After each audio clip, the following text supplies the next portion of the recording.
Muy buenas a todos y bienvenidos al episodio número 20 del Sofá.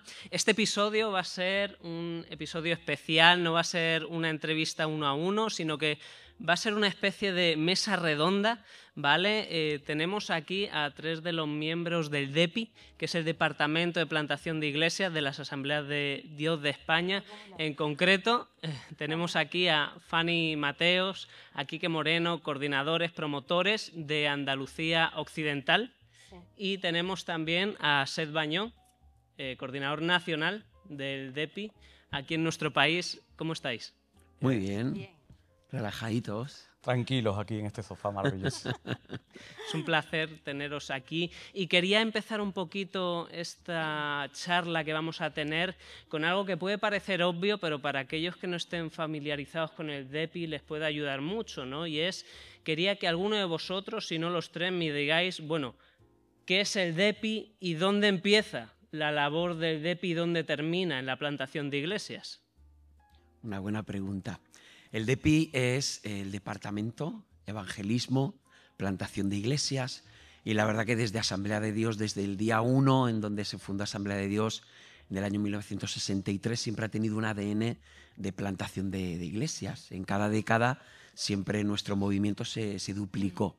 Y bueno, una parte de eso es honrar nuestra historia, y luego en el año 2011-2012 comienza lo que es una iniciativa digamos, a nivel nacional, de cómo no solamente tener una visión nacional de plantación de iglesias, sino contar con un departamento. Entonces ahí se estableció, se trabajó para que pudiéramos desde nuestras Asambleas de Dios de España tener pues un departamento que promoviera, impulsara, animara, sensibilizara a evangelizar y a plantar iglesias. Así es que eso es un poquito a grandes resumen, rasgos. Así, la historia larga hecha corta, ¿no? No sé si vosotros, Quique, Fanny, queréis... Simplemente añadir que dentro de las fraternidades, pues también estamos ahí, ¿no? Hay una coordinadora, un comité, mejor dicho, dentro del DEPI, que bueno, que estamos ahí también, que son los promotores, que bueno, que lo que estamos es un poco pues animando y también informando de todo lo que se hace el DEPI y animando también a que dentro de la fraternidad pues se pueda también llevar a cabo, ¿no? A esos lugares esos pueblos que tenemos todavía sin iglesia, pues podamos entre todos hacer esa gran función, ¿no? De la gran comisión, que es ir y predicar el evangelio y poder llenar los lugares que no hay iglesia, pues poder tener ese punto de luz. Entonces, bueno, entre todos creo que hacemos un trabajo, ¿no? Sí, precisamente has sacado un tema que tiene que ver con la siguiente pregunta que os iba a hacer. Esta primera pregunta sí es verdad que se la respondió genial, ¿no? Sí. Y tampoco hacía falta hacer aquí un debate del tema, te la sabía, ¿no? De memoria. Ya te la han hecho. De memoria. Pero sí es verdad que esta siguiente es una pregunta que sí me gustaría conocer un poco la opinión de los tres. Y vamos a hacer lo que se dice en inglés, ¿no? Lo de apuntar al elefante en la sala, ¿no? Esta expresión que quiere un poco decir que, bueno, que vamos a apuntar a esa cosa obvia, ¿no? que en la Iglesia de España estamos viendo y vamos a hacerla aquí evidente, y me gustaría saber un poquito vuestra opinión personal sobre ello. Según datos del Ministerio de Evangelismo a Fondo, a fecha de 2004, en España hay alrededor de 8.100 municipios, y de esos 8.100 municipios, solo en 1.007 concretamente, hay una congregación cristiana. Y yo lo que os quería preguntar, según vosotros, en vuestra opinión, ¿cuál es el mayor problema que hay aquí? ¿Es un problema humano? ¿Es un problema económico? ¿Es un problema de falta de visión? ¿Cuál es el problema? Fanny, por ejemplo, empezamos contigo y vamos hacia aquí.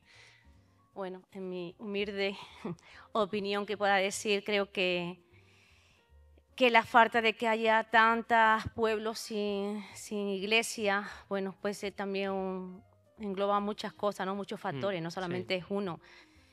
Obviamente se necesita gente que realmente muera a uno mismo, como decía Pablo, muero yo y para que viva Cristo en mí, y podamos tener el corazón de Dios en nuestro corazón, que es ver la necesidad. Hay que pagar un precio también, y es verdad que después hay muchos factores, como también, yo creo que lo económico también es un factor que muchas veces para, porque claro, uno tiene ganas y dice tú, muchas veces te para en lo económico, pero el otro día también comentando con mi esposo hablábamos de los años atrás. Yo tengo testimonios y tenemos testimonios muy cercanos de hombres que son, bueno, ejemplo para nuestras vidas y que en su momento lo dejaron todo y se fueron sin nada a llevar la palabra del Señor y vieron cómo el Señor le estuvo con ellos, lo han bendecido y ahora, vamos, ahora son todoterreno, iglesias pues muy fuertes. Pero son muchos factores también las que a lo mejor nos pueden parar el poder plantar iglesia. Pero creo que estamos en un tiempo donde el Señor, estamos en el momentum y donde el Señor pues creo que está tocando nuestras vidas, nuestros corazones y yo creo que de un tiempo para acá vamos a ver grandes cambios. La realidad, como la palabra dice, ¿cómo irán si no hay quien les predique? ¿No? Y hablabas de unas cifras que realmente Dan miedo. Dan miedo y son tristes a nivel de lo que dice, oye, 8.000 pueblos donde no hay un mensaje del Evangelio. ¿Cómo alcanzamos eso? ¿Por qué no se alcanza? Porque realmente, y si vemos todo lo que es el mundo cristiano evangélico a nivel nacional, hay un potencial extraordinario para poder alcanzar eso. ¿Por qué no lo alcanzamos? Yo creo que el principal motivo es quizás que no somos lo suficientemente valientes para ir a esos lugares. Quizás porque son lugares chicos, alejados, donde no hay una oportunidad a nivel social, quizás por comodidad. Y lo que hablaba mi esposa, pues conocemos grandes hombres de fe y sobre todo en la tierra de Andalucía, donde tenemos el privilegio de servir. Yo pensaba en un José María Baena, en un Javier de la Lama, hombres que lo dejaron todo en su tiempo, allí fueron a un lugar donde vieron una necesidad de predicar el Evangelio y no le importaba si tenían recursos, si había trabajo. Fueron y cumplieron el llamamiento. Quizás hoy estamos en otros tiempos, donde el paradigma de la sociedad es otro, donde quizás las nuevas generaciones tienen otra idea de lo que es ir a trabajar, lo que es el reino de los cielos o la extensión de la iglesia. Y quizás debemos analizar eso y pararnos a pensar qué tenemos que recuperar para potenciar con lo que hoy tenemos. Claro. Porque es verdad que estamos en una época donde tenemos buenos recursos, tenemos formación, tenemos una generación capaz de hacer cosas extraordinarias y lo más importante, el Espíritu Santo sigue siendo el mismo y sigue cambiando y transformando los corazones de una manera incomparable. Amén. Tremendo. Amén. Pues en mi caso, o sea, viendo el tema de los pueblos, mi padre conoció a Jesús en Ceuta, lo estábamos hablando en el día de ayer, y cuando él regresa del ejército, se va a su pueblo y era el único cristiano en todo su pueblo. Imagínate lo que eso supone, ¿no? Entonces, cuando decimos a veces de cómo alcanzar los pueblos, eso significa grandes retos, grandes retos. Es verdad que eso fue en el año 1963, pero qué importante es la disposición y la disponibilidad a querer ir. Jesús dice que recorría las ciudades y las aldeas, es decir, lo que eran los pueblos. Yo creo que primero necesitamos identificar esos lugares, tener la visión, decir, necesitamos alcanzarlos. ¿Cómo poder verlos? Quiero hablar acerca del Ministerio de Decisión en España, José Luis Briones. Él cada año nos llama por teléfono del DEPI, de Asamblea de Dios, ¿qué pueblos ya me vais a quitar de la lista? ¿No? Y entonces en este año pues hablamos de un pueblo y otro menos y otro menos. Y qué bonito es identificar y algo que a lo que tú hablabas, ¿no? ¿Cuál podía ser el impedimento? Yo creo que estaba muy bien respondido, ¿no? Podrían ser recursos, pudiera ser, bueno, esa visión, ver lo que hay hacia adelante. Y quizá como por equilibrar, ¿no? O sea, lo que estamos hablando, de aquí al año 2033, hablando de lo que es MM33, que es la misión, o sea, el mandato de Jesús se debe convertir en nuestra misión, el mandato, nuestra misión. Algo que estamos hablando, y lo comentaba Fanny, en todas las fraternidades haciendo, y motores que están trabajando. ¿Cuál es una labor que estamos haciendo? Y respondiendo a lo que tú preguntabas, oye, ¿cómo poder alcanzar esos pueblos? Algo que estamos haciendo es identificar en qué pueblos no hay obra. Os lo voy a decir de otra manera, en qué localidades y pueblos tenemos obra para identificar en qué pueblos no tenemos obra. Entonces, los promotores, algo que están haciendo es identificar dónde no hay obra y llaman por teléfono a los pastores y dicen, de aquí al año 33, ¿cuál de estos pueblos tú puedes adoptar? Claro. Imagínate, y esto es identificar qué es lo que tenemos, ver lo que no tenemos, identificar la visión, donde haya un solo cristiano aún en ese pueblo, puede ser una puerta abierta, será una puerta abierta. Y todo esto ha venido haciéndose década tras década. A la hora de José María Baena, cuando él era el presidente del Consejo Ejecutivo, miraban y decían, oye, junto con Juan Carlos Escobar, que también en aquella época estaba en el Consejo Ejecutivo, identificaban lugares y decían, vamos a conseguir las capitales de provincia. Ya las tenemos. Bueno, vamos a ver ciudades de más de 100.000. Luego se fueron bajando de 50.000. Y ahora, pues en este aspecto, qué bonito, ¿no? Es poder identificar y decir, oye, de aquí al año 2033, ¿cuántos de esos pueblos pues van a ir bajando y bajando? Máximo Álvarez, que es el que confecciona la lista que tú has elaborado, tienen mapas. Qué bonito es que ya la lista ya cada vez vamos alcanzando.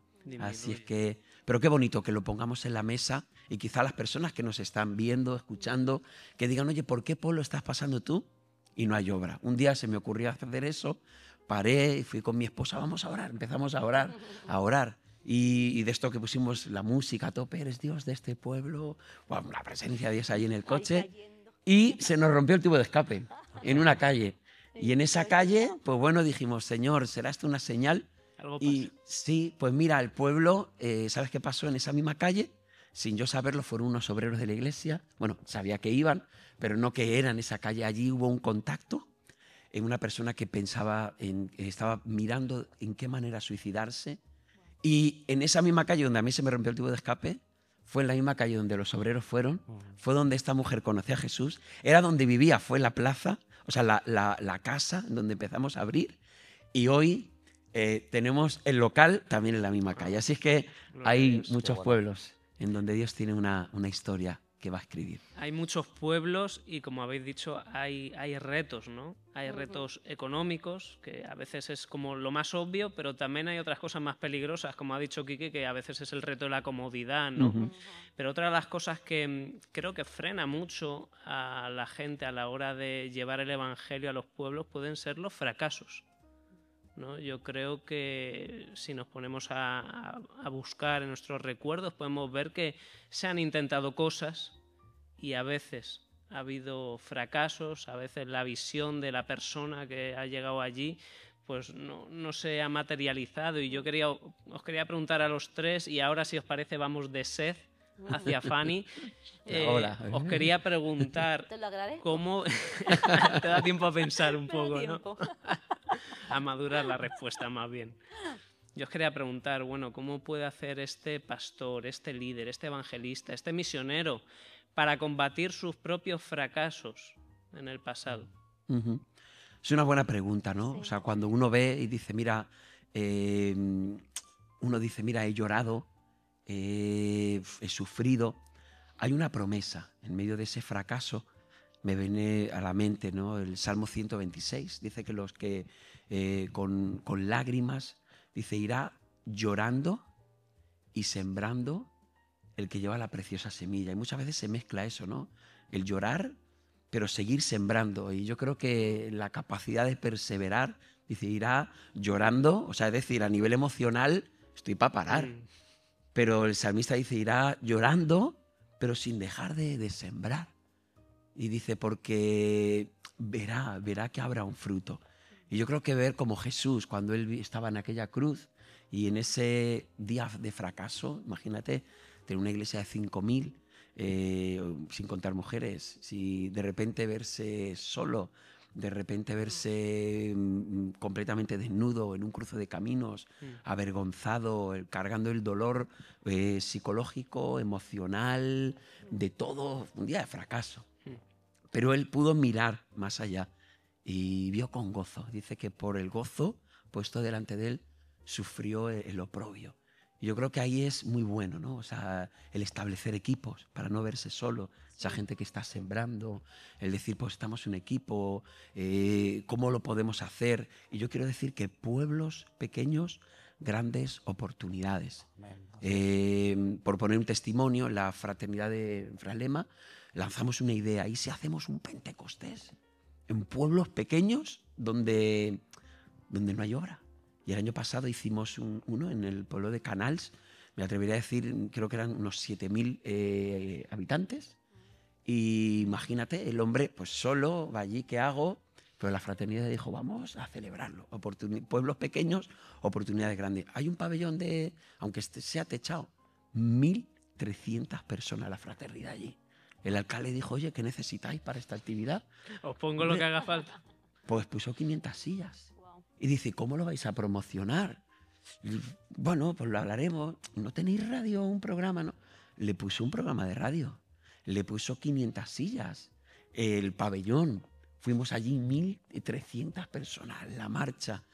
Imagínate, cuando subió el alcalde allí a dar unas palabras, en ese pueblo pequeño, en ese pueblo donde uno puede sentirse solo, pues el hombre se emocionó y no podía hablar, no conseguía hablar, gente aplaudiendo, y dices, ¿qué no hará Dios? Entonces yo creo que el superar las lágrimas, la capacidad de perseverancia, el no hacer los esfuerzos solo, el poder mirar en fe, decir hoy quizá veo un dolor, pero el día de mañana, y equiparnos, ¿no? Entonces, y aún esperar que aún en medio de mi fracaso, ¿qué es lo que Dios hará? Y donde nosotros no llegamos, pues Dios nos pone pues capacidades. Y hoy me hablaba el pastor este fin de semana con el tema de Hechos 2, me dijo, ya vamos a tener un local, pueblo de 7.000 Qué bueno. personas, ¿no? Que veas. Qué bien, qué bien. El fracaso no nos debe asustar, porque muchas veces el fracaso lo que hace es que nos asusta y nos paraliza. Sí. Y me quedo con la idea que decía Seth aquí. El fracaso tiene que hacernos coger fuerzas y continuar. Incluso, fíjate, puede ser que nuestro fracaso parezca que es un parón definitivo, pero muchas veces tu fracaso simplemente es la base para que otro venga detrás, y donde tú te paraste o te detuviste por alguna circunstancia, alguna razón, él va a empezar a edificar. Y a lo mejor lo que tú no viste, el fruto lo va a ver otro. Entonces a mí el fracaso me recuerda a que me tengo que levantar, seguir para adelante, recordar que se trata de lo que quiere hacer Dios y no de lo que quiero hacer yo, y de no quedarme anclado ahí. Es interesante porque muchas veces somos capaces de mirar más los fallos, los defectos, los problemas, las circunstancias, que la oportunidad que tenemos a través de ese fracaso. Y como decía, es interesante, un pueblo chico donde parece que no hay nada, de repente cambias la imagen, cambias la idea, cambias el proyecto y dices, voy a aprovechar esto que aparentemente es un punto que nadie quiere, que no va a dar nada, pero voy a revertirlo. Voy a ver qué es capaz de hacer Dios con un corazón dispuesto. Y en ese aspecto creo que tenemos que aprender mucho. Hablando de iglesia saludable, que estamos ahora trabajando mucho con eso, creo que una iglesia saludable es aquella que es capaz de aprender de sus fracasos. Así es. Y cuando tú aprendes de tus fracasos, el siguiente paso que vas a dar va a ser un paso que va a llegar mucho más lejos, como hablábamos, ¿no? de una cima a un desafío aún mayor. Y muchas veces el fracaso es quedarte en la comodidad, quedarte en lo que sabes hacer, en lo que conoces, y no ser capaz de mirar más allá hacia lo que Dios tiene. Eso mata a muchas congregaciones, Sí. el quedarse estancado, ¿no? Y yo creo también que la honestidad en ese momento es muy importante, porque cuando estamos viviendo quizás esos momentos aparentemente de fracaso, a nadie le gusta o nadie se hace sentir bien, ¿no? Yo cuando he hecho cosas que he dicho, wow, no es la expectativa que yo pensaba o no es lo que... no soy de que, ay, qué guay, he fracasado, qué bien estoy. No, estoy mal, me siento mal. Entonces ahí tengo que ser honesto conmigo, con mis sentimientos, con mis luchas, y también poder decir qué guay poder contar con alguien que tengo al lado, con un ministerio amigo que tengo al lado, con alguien que me entienda, con alguien que yo pueda expresar cómo me siento, porque es importante expresarnos cómo nos sentimos en esos momentos. Porque muchas veces no queremos ser honestos con lo que estamos viviendo, con los sentimientos que a veces albergamos en nuestros corazones. Y, oye, que estamos en esta vida, que a veces cometemos errores o a veces no salen las cosas como creemos y que no pasa nada. que podemos hablarlo, podemos desahogarnos y seguramente hay un corazón que nos va a escuchar y sobre todo el corazón de nuestro Padre, que nos entiende, que nos dice, venga, no pasa nada, ¿no? Aquí estoy, que vaya a llegar a la otra orilla.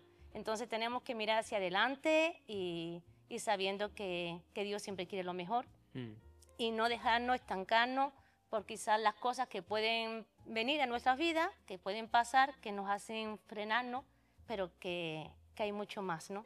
Entonces tener esa visión amplia, todo lo que han comentado, ¿no? De tener esa visión, ese impulso y no dejarnos llevar por esos fracasos aparentemente, porque Dios siempre hace de los fracasos, cuando le decimos sí al Señor, el Señor nos sigue sorprendiendo, nos sigue sorprendiendo y nos sigue sorprendiendo. Amén. Una de las cosas que tienen los fracasos, como has dicho tú, Quique, y ahora esta pregunta os la suelto para que no digáis que tengo un orden concreto, ahora os suelto esta pregunta y el que quiera que responda primero y luego seguís el resto. Una de las cosas que has comentado de los fracasos es la oportunidad de aprender, ¿no? Yo os quería decir o preguntar esto, ¿cuál ha sido para vosotros una de las mayores o una de las mejores lecciones que os ha dado un fracaso en la plantación de iglesias o en la evangelización?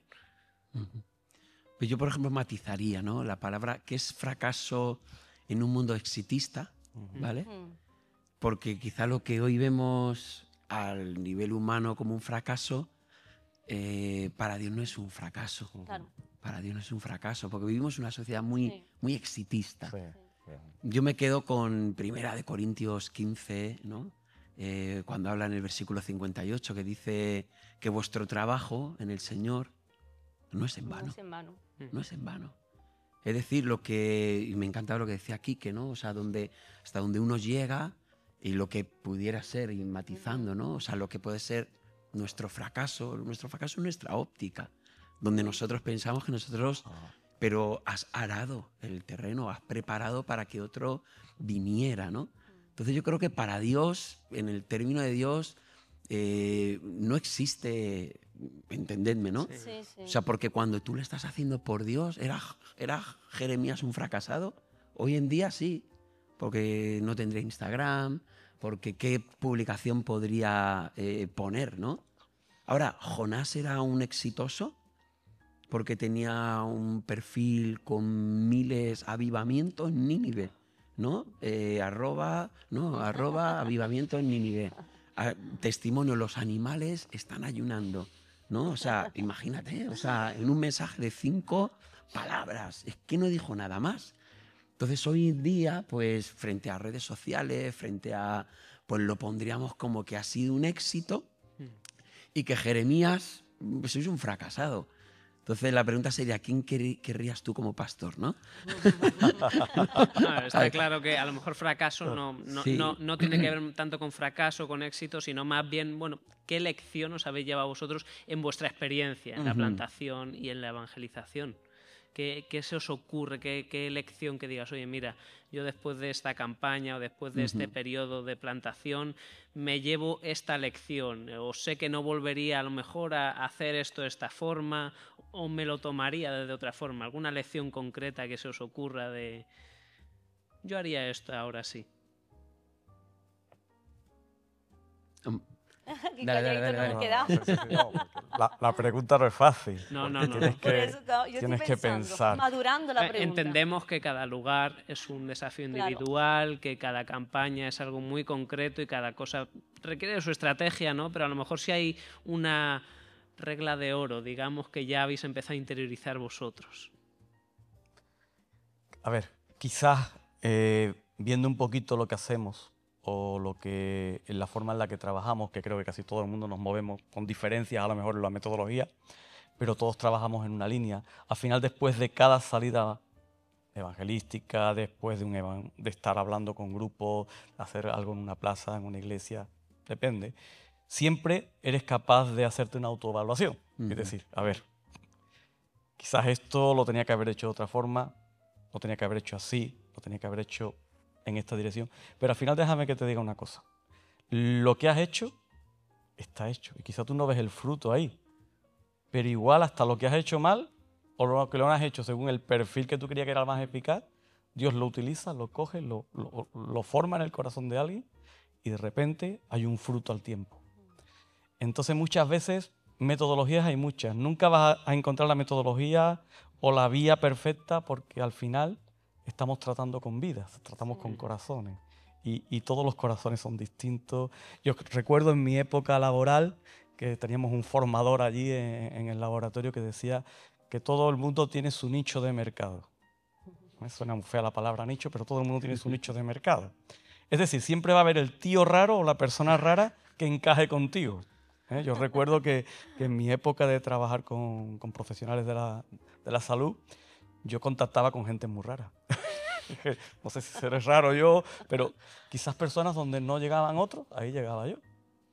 Y cuando trabajamos en metodologías para hacer llegar el mensaje del Evangelio, igual ves personas que utilizan metodologías que a tu entender son raras o no van a dar resultados, pero dan resultados y llegan a corazones que están preparados para recibirlo de esa manera. Entonces, yo no hablaría quizás de frustraciones, fracasos, sí de aprendizaje. Yo recuerdo que quizás un momento complicado en nuestro desarrollo ministerial y ya como pastores de iglesias es ese momento donde a lo mejor ves que por determinadas consecuencias tienes que soltar ciertas cosas que estabas manejando, como puede ser a lo mejor la estabilidad de un local o ciertos recursos que tenías que ya no puedes usar. Y parece que es un paso atrás, pero no es un paso atrás, sino es un tiempo nuevo de Dios donde va a trabajar contigo y te va a reenfocar. Y a través de ese trato va a hacer que la obra crezca, va a hacer que tú madures a nivel ministerial. Es verdad, al pronto parece una frustración, parece un fracaso, pero fíjate que cuando los discípulos, después de que Jesús es crucificado, después de que Jesús resucita, después de que Jesús asciende a los cielos, parecía que todo se había quedado ahí, estaba ahí. ¿Y ahora qué, no? ¿Y ahora qué? Fueron allí a Jerusalén a esperar lo que Jesús le había dicho, esperar a que llegue la promesa sin saber lo que esperaban, sin saber lo que aguardaban. Pero Dios los sorprendió. Muchas veces estamos en esa incertidumbre, ¿no? ¿Qué es lo que toca? ¿Qué es lo que viene? ¿Qué es lo que vamos a vivir ahora? Pero al final Dios tiene un plan perfecto, tiene su agenda preparada y nos va a sorprender. Nos va a sorprender. Amén. Ahora sí te dejo a ti que hables. Yo lo has dicho todo muy bien. Perfecto. Lo has dicho todo perfecto. Sí, quizá añadir también que bueno, que todo lo que hacemos lo hacemos para el Señor, lo hacemos con ganas, con ilusión. Y yo creo que eso es lo que nos toca a nosotros, ¿no? El cumplir su voluntad, el hacer lo que nos va demandando y hacerlo con alegría, con gozo, con paz. Y bueno, las demás cosas pues irán viniendo también. Hablando un poquito más del tema de la evangelización, esto no lo tenía pensado, pero sí es verdad que según hablaba aquí, que se me ha venido a la cabeza algo que veo muy común, ¿no? Cuando hablo con la gente, ¿no? Tú has estado hablando aquí que de las distintas metodologías, ¿no? Que muchas veces se piensan ya no para plantar iglesias, sino muchas veces para la evangelización, para el cara a cara, ¿no? Para el abordar a alguien, ¿no? A veces en la calle, a veces en un entorno más familiar, ¿no? Y un pensamiento que yo últimamente llevo mucho rumiando, ¿no? Es el hecho de que puede que la metodología nos haga deshumanizar a la persona con la que hablamos. Yo he escuchado a mucha gente cercana, ¿no? Que me dice, mira Pablo, yo ya he escuchado metodologías para evangelizar por docenas, cientos de tipos, con encuestas, con preguntas, y lo que me estoy dando cuenta personalmente es que puede que el centrarnos tanto en qué pregunta voy a hacer, qué respuesta voy a obtener, a veces nos hace deshumanizar a la persona, ¿no? La tratamos más como, no sé, como un saco de boxeo, por así decirlo, ¿no? Nosotros esperamos dar un golpe y a ver cómo lo devuelve, ¿no? ¿Vosotros qué pensáis? ¿Hasta qué punto tenemos que tener una metodología de evangelización y hasta qué punto tenemos que hacer lo que yo creo que es lo natural, que es dejarnos guiar por el Espíritu? ¿Dónde está ese punto medio? ¿Qué creéis vosotros? Aquí estamos mirándonos. Mira, un Fórmula 1 con neumáticos gastados, tienes un motor, tienes una potencia extraordinaria, pero no tiene control. En el caso de evangelismo o de metodología, al final tenemos que ver las metodologías como herramientas. Sí. Tenemos un banco de herramientas que debemos usar sin olvidarnos que al final estamos trabajando con personas. Cuando tú, con lo que tú decías, si tú deshumanizas al final a la persona y simplemente te centras en ese método, en el resultado, en aquello que al final no alcanzas el objetivo. Pero cuando tú tienes presente que es un corazón, que es una vida, que es alguien por quien Jesús murió en la cruz del Calvario, el método va a pasar a un segundo plano. Va a pasar a un segundo plano. Ahora, ¿es importante formarse? Sí. ¿Es importante prepararse? Claro. Pero no antepongamos todo eso a la persona que queremos alcanzar. Y muy importante ser uno mismo también, ¿vale? Porque muchas veces queremos o nos centramos en ese método y te olvidas de ti mismo, ¿no? De cómo tú eres. Y yo creo que el mejor método para llegar a las personas es ser tú mismo, dejar que el Espíritu Santo que está ahí con nosotros nos guíe y que la persona te vea tal cual tú eres. Cuando hay transparencia, yo creo que ahí es donde mejor podemos llegar. Que sepas también, porque muchas veces queremos esconder quizás nuestra vida pasada o nuestros pecados, o en fin, lo que hemos hecho, lo que no hacemos bien, o en fin, las cosas, ¿no? del ser humano, ¿no? Que llevamos cada uno. Pero yo creo que cuando tú abres tu corazón también y tú dices, oye, que yo soy como tú, pero el Señor, yo he estado hasta aquí, pero aquí el Señor me ha cambiado de esta manera, de esta forma, y que ellos puedan ver realmente que, wow, una vida transformada.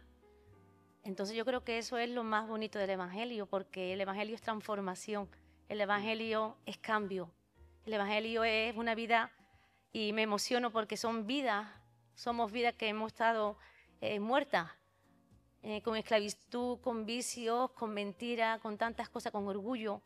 Y cuando Dios cambia nuestras vidas y eso lo transmitimos como somos, que no soy perfecto, que yo también he sido de esta manera y aún así todavía no sigo siendo perfecta, pero hay un Dios que me ama.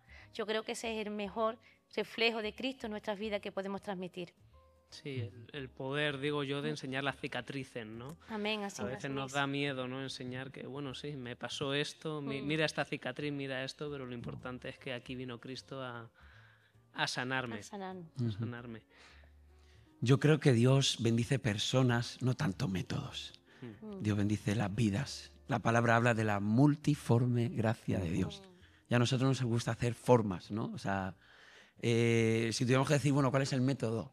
Pues mira, la pasión por las almas, ¿no? Vamos a hablar de esa metodología, que sería la metodología de Jesús, que al ver las multitudes tenía compasión por las vidas. Cuando vemos qué metodologías hay en el libro de Hechos, pues dependiendo de cada persona, pues el Espíritu Santo se movía de una o de otra manera. Yo creo que la importancia está en cómo ser sensibles a escuchar la voz. Pablo, cuando va en Hechos capítulo 16, pues es verdad que él apuntaba a capitales de provincia, iba a la sinagoga, era un poquito como metodología, ¿vale? En donde allí aprovechaban pues, los tiempos. Pero claro, cuando él va a Filipo, pues se encuentra que solamente no había ni 7 hombres para formar una sinagoga. Y dice, y saliendo de la puerta, vio a mujeres, vio pues, a una persona que tiene una necesidad, lo meten a la cárcel y luego llega a escribir, el que comenzó en vosotros la buena obra. Y yo creo que ahí se pararía diciendo, madre mía, ¿cómo comenzó la obra? ¿Verdad? Entonces, si decimos que un método, si empezamos a ver el método quitando el corazón de la pasión, ahí entonces ya donde lo que tú comentabas. Pues entonces, eso, es que a eso no puede funcionar, porque lo que Dios va a funcionar es con un corazón apasionado, como Jesús que llora por una ciudad, como Jesús que llora por una familia, como los discípulos que les han pegado una paliza y dicen, concédenos que con todo de nuevo hablemos tu palabra. Y qué bonito sería poder decir, ¿no? Que mantengamos nuestro corazón pegado a Dios para que Él nos haga sensibles para escuchar su voz, porque cada persona tendrá el método divino para llegar a esa persona y que yo pueda escuchar para poder llegar a esa vida, porque todos nos hemos convertido de maneras diferentes. Y si existiera el método, al final se trataría de nosotros y no de Dios y del Espíritu Santo obrando. Bueno. Iríamos al método, tocaríamos el botón y tendríamos iglesias llenas hoy por tachando. hoy. Ahora os voy a proponer a alguno de vosotros un reto. Pero Venga, antes ya de deciros miramos. antes de deciros el reto, y antes de volver al tema de la plantación de iglesias, para cerrar ya este tema de evangelización, me gustaría que uno de vosotros hagáis este reto, pero voy a pedir primero que entre vosotros elijáis quién lo va a hacer y luego os lo digo. A mí no mirarme. A mí no mirarme. Yo creo que Es esto lo hemos sencillo, hablado. yo creo que es De abordable. nosotros, como hombres, Somos vamos caballeros. a ser Sí, ¿no? caballerosos. Bueno, Fanny, Y pues te ha somos tocado. dos. Sí, sí, sí, sí. Y además somos dos Es que tontos. No sé qué esto- factura esto te va a no es costar a justo, ti. Esto no es justo. Al acabar esto, Estoy ¿vale? seguro, Yo estoy seguro que le va a gustar. Estoy sí. seguro, Fanny, que este reto ya te lo has tenido tú que plantear y No, hacer no te más de una creas vez. tú. Vamos a ver. Yo digo paso palabra, ¿eh? Nada, estoy seguro que lo vas a hacer genial. Venga. Hace no mucho, durante esta temporada, vino a visitarnos Jacobo Bock. Estuvimos obviamente hablando de evangelismo personal y una de las preguntas que le dejó al siguiente invitado, o por lo menos a alguno de los siguientes invitados que vinieran, era la siguiente y es: predícame el evangelio en 1 minuto. Mm. Entonces, mira, son... Te lo hemos puesto ahí en bandeja. En bandeja. Era para ella, era para Ella ella. es profesora, Sí, capacitadora, no instructora tanto. de No tanto. testimonio en un minuto. No tanto. Bueno, yo le voy a dar al botón... Déjame que respire. Sí, sí, te dejo respirar. Permiso. Le doy al botón Y voy a... Venga. Y cuando quieras. ¿Pero ya? Espérate. Ya mismo. ¿Cuál es ¿Ya su está el cámara? minuto? ¿Cuál es su cámara? Ya mismo. ¿Cuál es mi cámara? Mira, Te miro a ti. mira. Sí, a mí mismo o a la gente que nos está viendo, lo que te sea más cómodo a ti. Mira a la gente. Te voy a mirar a ti, que Vale, creo que es más cómodo de tú a más tú. Ahí cerca. no veo nada. Bueno, venga. ¿Ya empieza el minuto? Ya empieza. Vale. Bueno, pues hubo un tiempo en mi vida que me encontraba pues totalmente perdida y había un vacío en mi corazón, vamos, gigantesco. Y vivía sin ningún propósito. Luego un día pues tomé la decisión de entrar en un centro de rehabilitación cristiano y allí me hablaron de Jesús, de un Dios que me amaba de una manera pues con un amor incondicional y que tenía poder para traer libertad a mi vida, para romper mis cadenas, para romper todo lo que me ataba. Y cuando yo entendí que Jesús había muerto por mis pecados, que había resucitado, yo le invité que viniera a mi corazón, le rendí totalmente mi corazón a Él. Y ahora que lo conozco, realmente puedo experimentar la verdadera libertad. Tengo esperanza, tengo propósito, y si no lo hubiera conocido, yo creo que realmente en estos momentos estaría muerta. Wow. Y bueno, y quiero decirte que ese Jesús te ama mucho. Perfecto. ¿Cuánto he tardado? 1 minuto y 5 segundos. Uy. Ah, Por y esos ser- 5 por ser segundos. preciso. eh, Pero bueno, yo creo que lo damos como más que aprobado, Como válido. sobresaliente, ¿no? Sí, lo damos. Es que Sobre- delante de las cámaras es Hombre, complicado. claro. ¿eh? No es tan fácil, no es No. tan fácil. Ya volviendo su, y... su reloj estaba adelantado. Un poquito, ¿eh? Ya la pila. Ya para volver un poco al tema de la plantación de iglesias y para ir ya encaminándonos al final del programa, os quería poner en un supuesto que yo creo que pasa más a menudo de lo que creemos, ¿no? Y que muchas veces puede surgir en las personas que son plantadores o están pensando en edificar una iglesia, les puede venir a la mente, y es: ¿qué buscamos antes a la hora de plantar una iglesia en un sitio nuevo que no hay obra para nada? ¿Qué buscamos antes? ¿La infraestructura o a las ovejas? Y yo sé que en muchos casos, claro, la respuesta es fácil, es: Pablo, no tenemos ni un duro, vamos primero allí a predicar, pero entiendo que hay casos, ¿no?, donde a lo mejor se pueden abrir puertas, se pueden abrir recursos de: oye, tenemos cierta cantidad de dinero o tenemos ya un local en ese lugar, ¿no? Y a lo mejor tienes esa posibilidad de empezar a trabajar ya a lo mejor en un local, en una iglesia, en el mobiliario, en esa infraestructura. Pero claro, yo aquí os pongo la pregunta: en ese tipo de casos, ¿qué hacemos primero? ¿Nos vamos de una a apostar por la infraestructura, hacemos esa inversión, o primero buscamos encarnarnos en ese pueblo y cuando ya tengamos un grupo de discípulos nos liamos la manta a la cabeza? ¿Qué hacemos primero? ¿Pero por qué me miras a mí? Te tienes enfrente. Te tengo enfrente, ¿no? pero por ejemplo, Seth, Vamos, para que digo- no digas. Yo digo que lo primero que uno tiene que tener para ir a un pueblo es una palabra de Dios. Cuando uno tiene una palabra de Dios, pues van a venir inconvenientes, van a venir luchas, pero lo que te va a sostener es la palabra de Dios. Cuando tienes la palabra de Dios, pues uno comienza a orar y decir, Señor, danos de qué forma y de qué manera en este pueblo podemos ir. Hablaba esta mañana en clase, pues hubo una persona que le evangelizó a alguien en un pueblo, donde vamos a abrir ahora, resultaba que era ser la alcaldesa de esa ciudad. Resulta que esa alcaldesa de esa ciudad decía que su abuelo había sido pastor y que siempre que pasaba por un local, su madre le decía, esa era la iglesia de tu abuelo. Y ella, como alcaldesa, dice, hace poquito le pregunté a mi madre que cómo es que eso era la iglesia si es un local. La madre le explicó. Entonces, fíjate, nosotros teníamos primero la palabra de que queríamos abrir allí. Segundo vino la puerta abierta. Entonces ahora estamos pendientes de lo que es, bueno, tuvimos una reunión con la alcaldesa. Yo tenía una palabra, teníamos la alcaldesa, pero no tenía ni la pareja o los plantadores.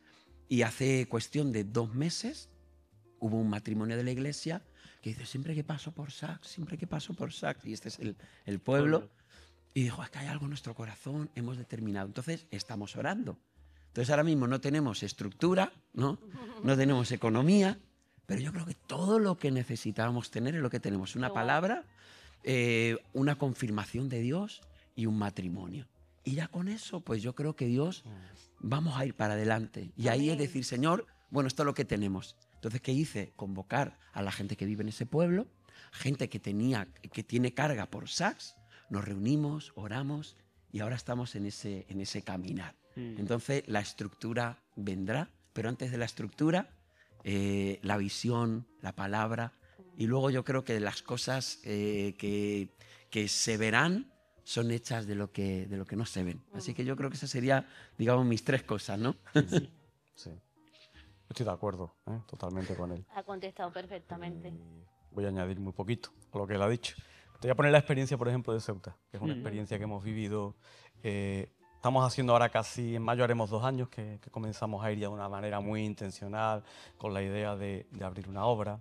Yo creo en los locales, ¿vale? Yo creo que un local te da visibilidad, un local crea un espacio donde las personas pueden acudir, pero no creo que hasta que no tengas el local no debes empezar a trabajar, o eso debe ser un obstáculo, porque entonces ¿sabes qué pasaría en España? Que la mitad de las veces no iríamos a ningún sitio, porque todos sabemos cuál es la gran problemática de los locales, alquileres y recursos. Los recursos creo que los tiene la propia iglesia, y te hablo por el testimonio. Hemos estado pues casi 2 años y sé que esto se repite en muchas iglesias, en muchos grupos a lo largo del territorio nacional. Son los propios creyentes los que han financiado sus viajes. Y tú has estado con nosotros en uno de ellos, sabes el coste de tiempo, de dinero, de esfuerzo. Entonces al final es tener claro que Dios quiere que vayas allí, tener esa visión, ese llamado, ese respaldo de parte de Dios de que ese es el lugar donde hay que ir. Lo segundo es hacerle caso. No como Jonás, que se quiso venir para Cádiz. Pero no, al final hay que acabar yendo. Él vio las playas y se quiso venir, pero no. Al final hay que acabar haciéndole caso a Dios. Y lo tercero es empezar a trabajar según Él te abra puertas, como bien decía Seth. Tú pon la mano en el arado, comienza a arar, comienza a caminar hacia adelante y a medida que las puertas se vayan abriendo, ve entrando. Igual algunas se te cierran, no es la que tú tenías pensado.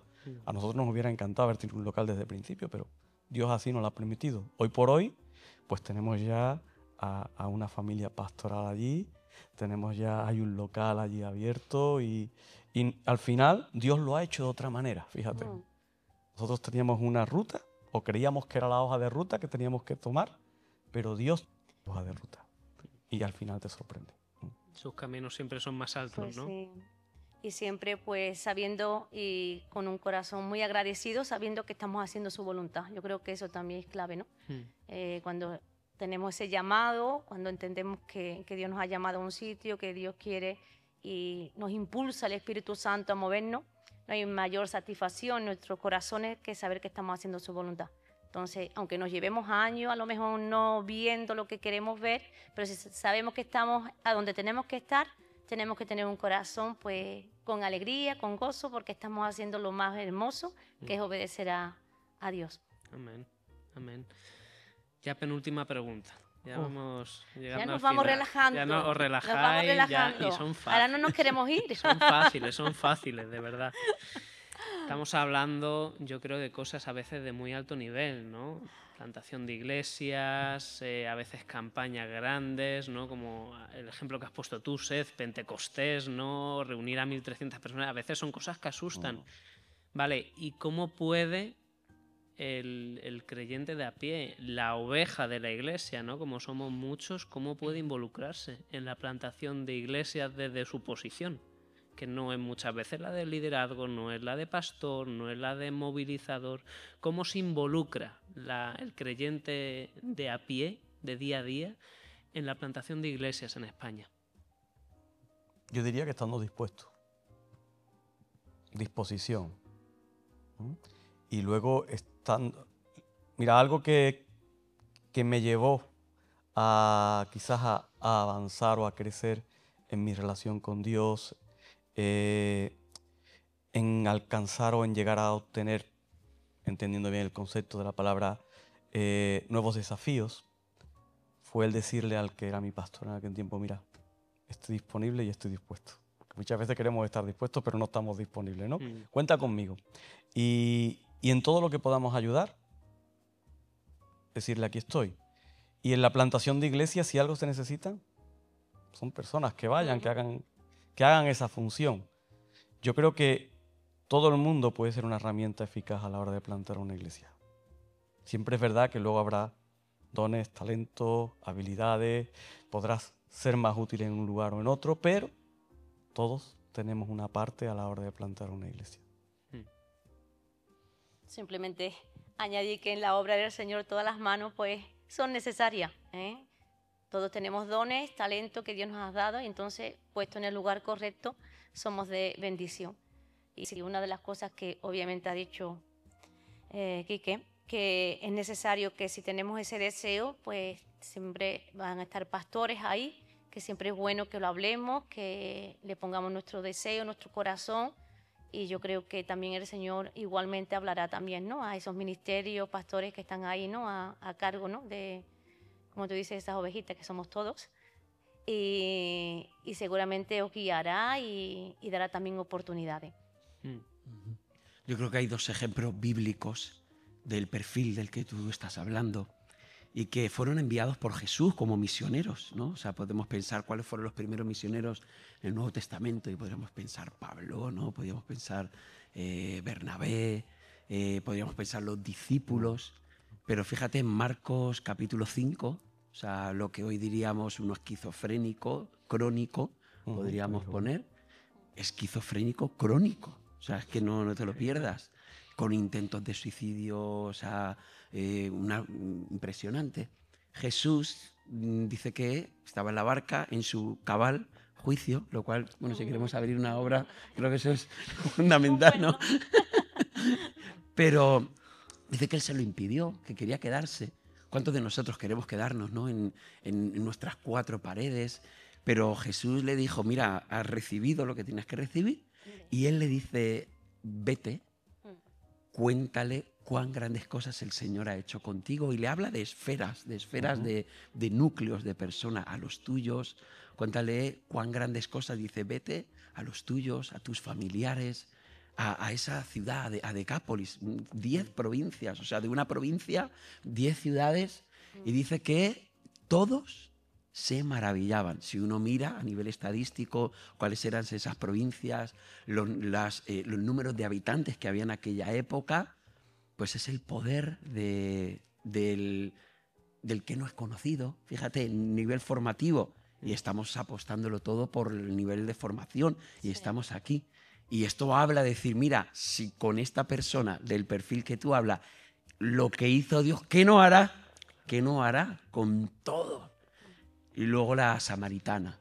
Imagínate qué desorden familiar, qué desorden a nivel, imagínate, 5 maridos, el que tenía no era su marido y tiene una experiencia con Dios y fue.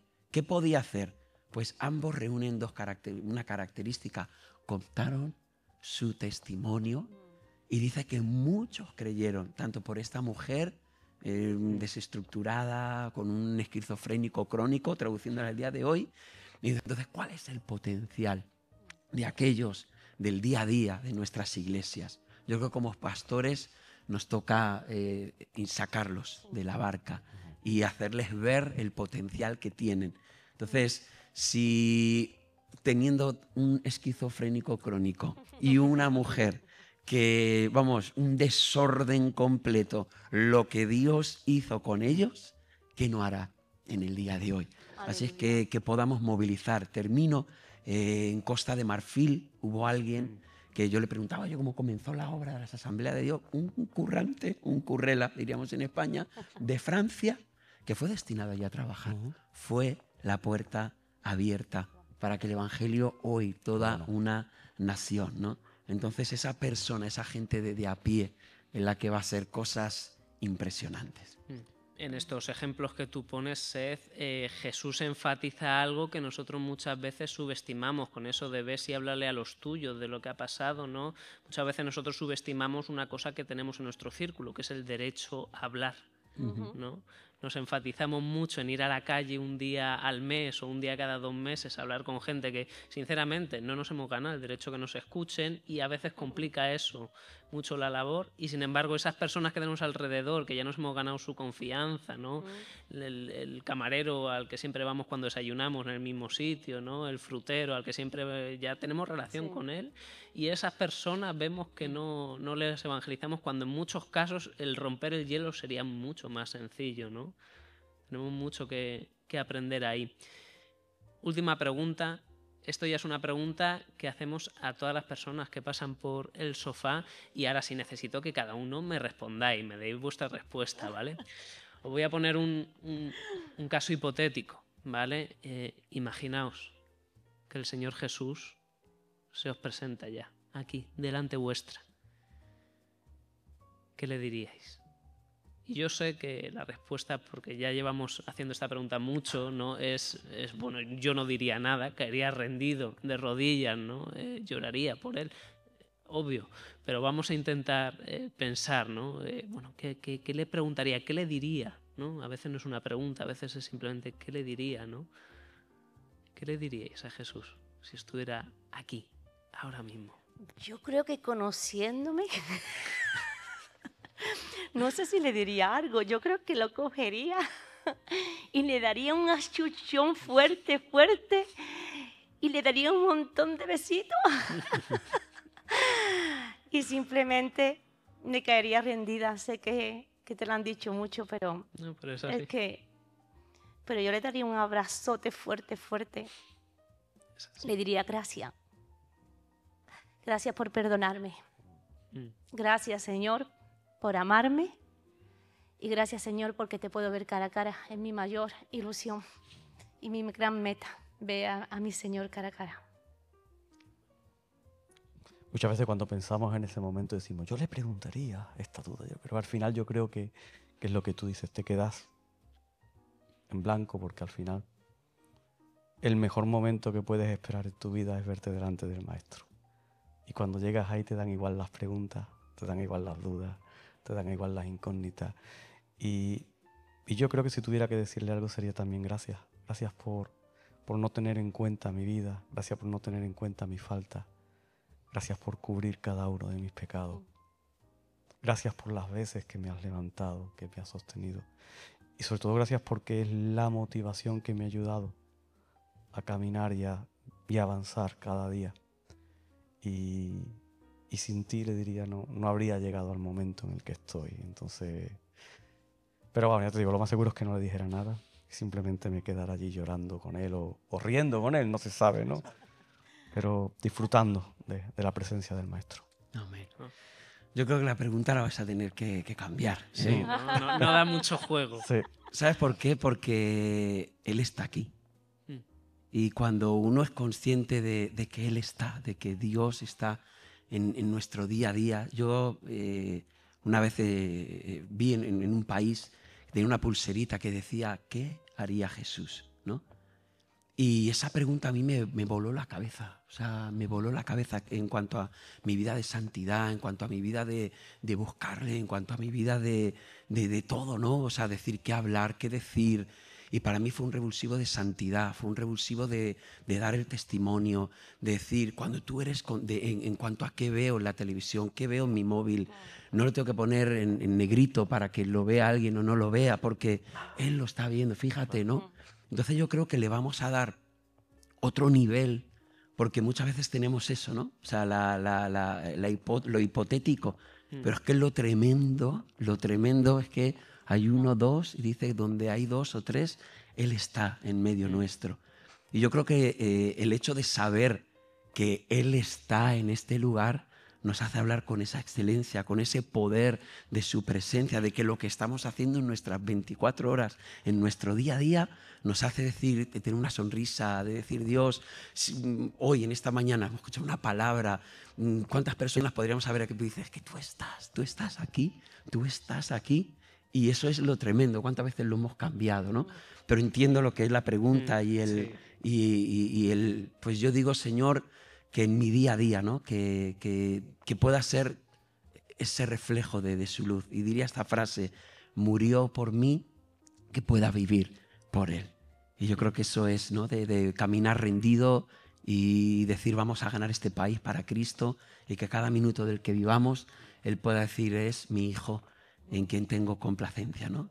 De que Él pueda sentirse orgulloso de que hemos sido salvados, rescatados, y que vamos a ese nivel, ¿no? Amén. Amén. Antes de despedirnos, ya, mira, como ahora te estoy mirando a ti, Quique, te voy a pedir que seas...